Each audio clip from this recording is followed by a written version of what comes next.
સમજી લઈએ. મહાભારતનું કાવ્ય સ્વરૂપ જનરલ ક્વેશ્ચન તરીકે પૂછાય, હો ને? બરાબર. શૈલી છે ટૂંકનોંધ તરીકે પૂછાય. આપણે જે સમજી ગયા ને સમજીએ. પહેલાં તો એના માટે મહાભારત, રામાયણ અને આ ત્રણ ગ્રંથોનો ઉપયોગ કોઈ પણ સાહિત્યને કરવો પડે. મહાભારત, રામાયણ અને ચારે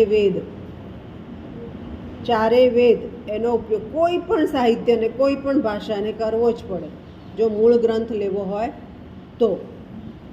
તો એના માટે એમ કહેવાયું છે કે પ્રજ્વલિતો જ્ઞાનમય પ્રદીપ, એટલે એમ કે જે પ્રકાશિત છે, મેં હમણાં જ કીધું કે આ લેવું જ પડે કોઈએ પણ આધાર લેવો હોય તો, જે પ્રકાશિત છે સ્વયં પ્રકાશિત છે અને ચારે તરફ પોતાનો પ્રકાશ ફેલાવે છે. તમને કહેશે બેન તો ગપ્પા મારે છે. ના, ઋગ્વેદમાં જો સાંભળો, આ આપણી પ્રેક્ટિકલ લાઈફ સાથે જોડાયેલું છે.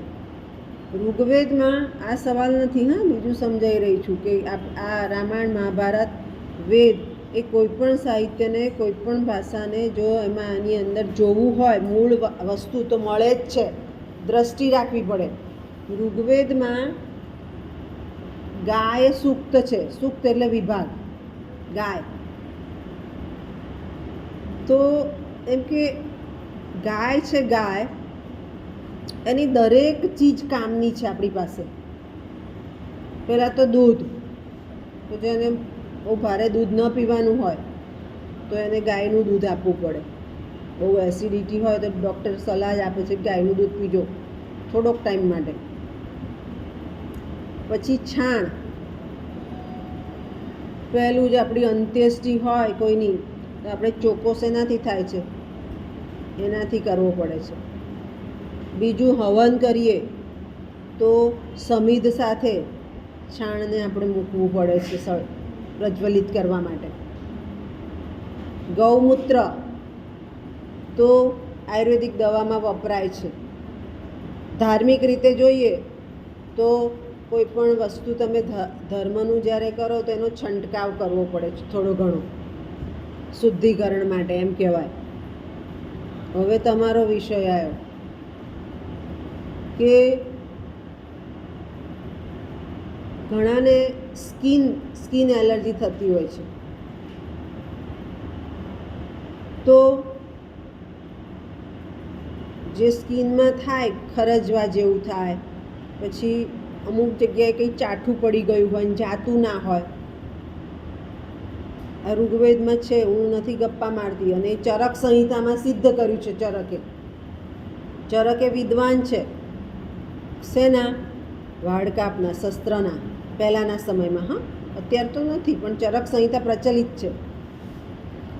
તો ગાયના છાણનો ઉપયોગ કરી શકાય એ વસ્તુને મટાડવા માટે. સતત ત્યાં એનો લેપ કરી અને એ વસ્તુ મટી શકે. ધારે કે અહીંયા એક ચાઠું પડી ગયું છે તો ત્યાં કંઈ શસ્ત્રક્રિયા થોડી થાય?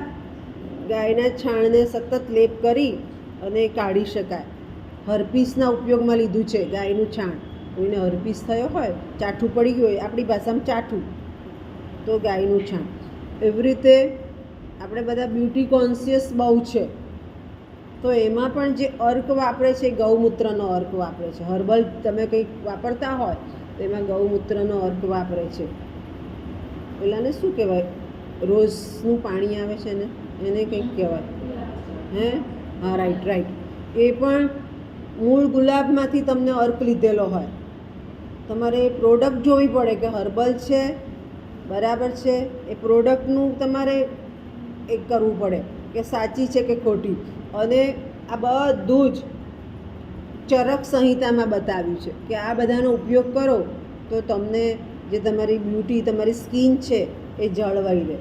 અને એ જ વસ્તુ મેં પાછું કહ્યું કે મહાભારત, રામાયણ અને ઋગ્વેદમાં કોઈ પણ સાહિત્ય, કોઈ પણ ભાષાનું મૂળ ત્યાં રહેલું છે. ગાય સૂક્તમાં બાબત છે જે મેં તમને સમજાવી. ખ્યાલ આવ્યો? અને એ આખું પ્રતિપાદિત કોણે કર્યું છે? ચરક સંહિતામાં. ચરકે કે આ વસ્તુનો ઉપયોગ કરવાથી આ થશે, આ વસ્તુનો ઉપયોગ કરવાથી આ થશે. સમજ પડી?